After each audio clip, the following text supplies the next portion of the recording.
Hello and welcome to my channel. I'm Mikhail Peters. This is going to be partially a tea time. Okay, I still don't like wearing glasses for this. The baby's with me. She seems to like when I'm talking, so that's helpful. I'm still sitting on the couch that's in my kitchen. My back is really hurting. I don't know why. I think I'm stressed out about something. It's probably going to the embassy tomorrow, which is what I'm going to talk about today, which is the CRBA, which again stands for Consular Record of Birth Abroad. I'm pretty sure that's what it stands for. And so I had to do the eCRBA application, which means that I filled out everything online. Also, we have a cold, which is more sad for the baby than me because babies are nose breathers, which means that they get really stuffy. Well, that kind of makes sense since they have to feed with their mouth and then breathe through their nose. But she's doing okay right now, and she's kind of sleeping, and she's in this little chair right next to me, so that's cool. And then I'm drinking tea from this, like, very obscure Russian mug. I don't know where this came from, but I own it. I'm trying to, like, help my throat feel better. It's kind of working. Okay, so I went to the library today, and then they were getting rid of some books, so I got this one. I'm pretty sure this is about, like, some adventures of some army people in Africa, but it said Peters, so I was like, I need to own that, and it was free. Okay, whatever, all the irrelevant interlude stuff. So I'm going to talk about all the things that I'm bringing to the CRBA thing tomorrow, and, like, wish me luck, because I don't believe in luck, but whatever. It's just a saying. This is important because I'm going to let you know if this was successful or not. The other thing that I need to do is get like a single affidavit to state that I'm not married in America also. Also, I'm not married here either. That's the point. So I have one appointment for that, and then the other appointment for the CRBA / applying for the passport. So I went to the library, and that's where I got the book, but the point was I need to go print out a bunch of stuff. This is €3.20 worth of printed paper, which I did not feel like spending, but because the US Embassy was not getting back to me when I was like, do I need to print out everything? I wanted to veer on the side of caution since going to Helsinki is not only normally a pain in the butt, but is extra a pain in the butt when I have a small child, because me and the small child have not left Lappeenranta at all. Which is honestly pretty weird and probably why I'm starting to feel just kind of weird. Yeah, so anyway, that's that. It's really weird because it's like I have so much free time that I don't know what to do with myself, but then I'm just too lazy to do a lot of things. That does happen. And then I just continue to feel weird, and it's just like Groundhog Day. And this is really sad, but like I look forward to going to sleep at night so much because it's the only time I'm going to feel not tired. All right, that's all just true. Okay, so what's everything that you need to bring? Obviously, this is not, okay. This is my passport. Why does it say Latvia on it? Because I like it. But yes, it's a real passport in here. This is my old passport, actually, because I just got my new one. And then my residence permit is in here, which I'm not going to show you because, you know, that would be stupid. But, which, again, is my type A. Congrats to me. Okay, but yeah, so the reason actually I am going to bring my old passport to this appointment is because it does have a record, more or less, of the times I've been in and out of the U.S. over the last, like, 10 years. Yeah, because that's how long passports last. Okay, so that's an important thing that I have to bring, which is, like, a U.S. passport. So my actual one that I just renewed, that was a way easier process than getting the one for the baby. I was not expecting this process to be so hard, which is why I'm talking about it. Okay, and then my residence permit, because it's like, why the heck am I in Finland giving birth here, right? Like, I guess that's part of the thing. Okay, so now you have to order this, like, Posty Express envelope with tracking in order, and then I have to, like, address it back to myself, which I obviously did not do yet, so therefore it's easier to show you this. I was just going to have them walk me through that at the embassy, because it comes with all these weird stickers that I don't know how to use, and I'm like, what's going on here? So yeah, they're just going to have to show me that, because it's annoying. Alright, so that's something that they recommend. Last time I used the wrong postage, but it didn't matter because I was here for an extended period of time. This is like a 2-day shipping thing, which is important because we want the baby's passport to come back as soon as possible so we can make sure we actually get to leave Finland. Because I've been here longer than 2 months and it's starting to feel uncomfortable. Okay, so now I have all these documents. What are these? Where do I begin? First off, I'm going to start with these. So because I have the single affidavit appointment, this is just a record of the appointment right here.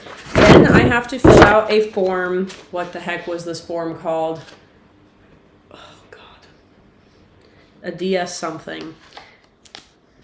2029 is on the bottom of this, thank God. Okay, where I have to list all of the precise time periods in which I was located in the US over the last 5 years. I'm still running out of disk space, cool. I have the laundry going, you might be able to hear that in the background. Yeah, I'd say the hardest parts of life right now, the baby was just like crying a little bit, so I'm trying to mitigate that. Taking out the trash and doing laundry. Yeah, there's a lot of that. Okay.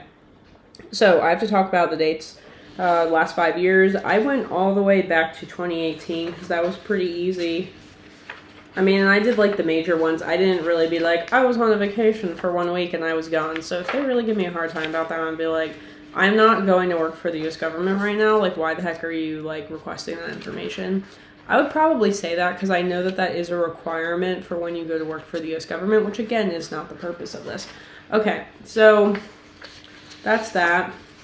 All right, then I have my community college transcript as part of showing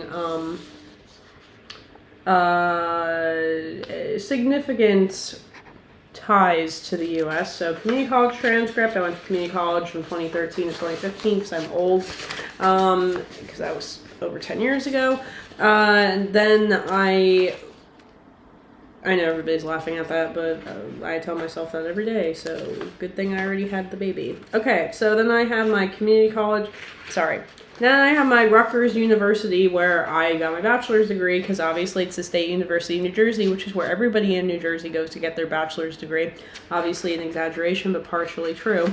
Yeah, this is pretty long too, because I went to Rutgers from 2013 to 2021. Why? Because we had a bunch of the fun NASA and Russian studies sprinkled in there. Then I have my TurboTax, but only the first 3 pages, because that would be way too long to print out, from 2018. Okay. Multitasking. Okay, so we have that one, because that was more than 5 years ago. Also, then I have my tax returns from 2022. Well, this is just my one job. 2023, and also 2024.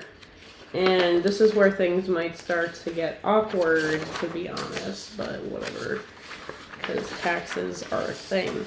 Then I have more stuff. Actually, okay, let's put this aside. This is everything I printed out the library. Then I have this folder. This folder is mostly the records that were released to me, which are this big. This cost me $12, and this is all of me going and receiving care for the baby when she was still in my belly. So those are my medical records from the US. Obviously those happened in the US. Then I have the baby passport picture. I love that. That's literally like the best thing ever. Oh yeah, my aunt wanted one of these. I should give her that as a present. Okay, hello, speaking of the baby. I'm probably not holding her enough. It's not good. Ugh. Okay.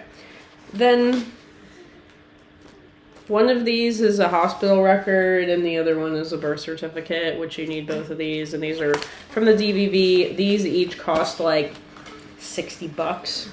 And then the CRBA application cost $100. And then the passport application cost $135. And her residence permit has already cost 270 euros. So yes, very expensive. Okay, so that's that. What's going on here? Probably need to eat again soon is what's going on. I think that is about the time for that. Okay, so then we go back to this. So that's all for the CRBA. Then we're going to do the passport, which this is the easy part, which is where it's like, this is the, I'm not showing that, no, we don't need to see that, the application for a passport, and this is a DS-11, because that's what you use for if it's a first-time passport, like somebody getting their first passport, or a baby, or somebody who has lost their passport. I guess there's like a certain, it sounds like there's a bit of like an expedited track with this, but I'm making some assumptions here. Yeah, so who is she? Where was she born? What's her address going to be in the U.S.? Yeah. Cool. And then who is her parent, me, obviously. Emergency contact. There's something about an occupation here. I wasn't sure if that was for me or for her, so I left that blank. Okay, and then I also paid it online, so then I just printed out the email that said I paid it online already, because one less thing for me to do there. And then we're back to the beginning, which is establishing my appointment time. So yes, so that's everything, and it's like a crap ton of documents, which I'm going to put in this folder, because the U.S. Embassy does not allow you to bring any large electronic devices to the embassy, and they need to be left outside of the embassy, and if you bring them to the embassy, they do not have a place for you to store them outside the embassy. So this is everything I'm bringing, this big folder and this postie thing, and I'm really hoping it goes well. I don't understand what reason they'd have for, excuse me, rejecting her passport, but you know, we're gonna find out. So, pretty exciting day. I've literally been waiting for this day for like her whole life, which has only been 1 month, but still. So yeah, there's that. Okay, I think that's gonna be everything that I have for today, and I will have to like send the update when I come back, but I'm gonna be in Helsinki for a couple days, so no videos because I'm not bringing my laptop. And what else is happening? I don't know. I have to switch roommates, so I should clean and stuff. I don't know, whatever. But that's everything that I have. How's the CRBA application going to go? This is the pre-video, and then we're going to have a post-video. Yeah. So I hope it goes well, because if not, I guess I'm trapped in Finland, which I'm ironically not going to be that happy about, just because it wasn't in the cards. But also, fun fact, because they will also do this if you apply for a visa, if it does not get approved for any reason, it's not like it's refundable, the passport fee you had to pay, which is like crazy to me. But there was one like really weird thing that they listed, like an affidavit of your parent being a US citizen or something, and I was like, what is that? So you know what? Since I have a notary appointment, I'm going to add that to it. Smart. Okay, that's everything. Until next time. Bye.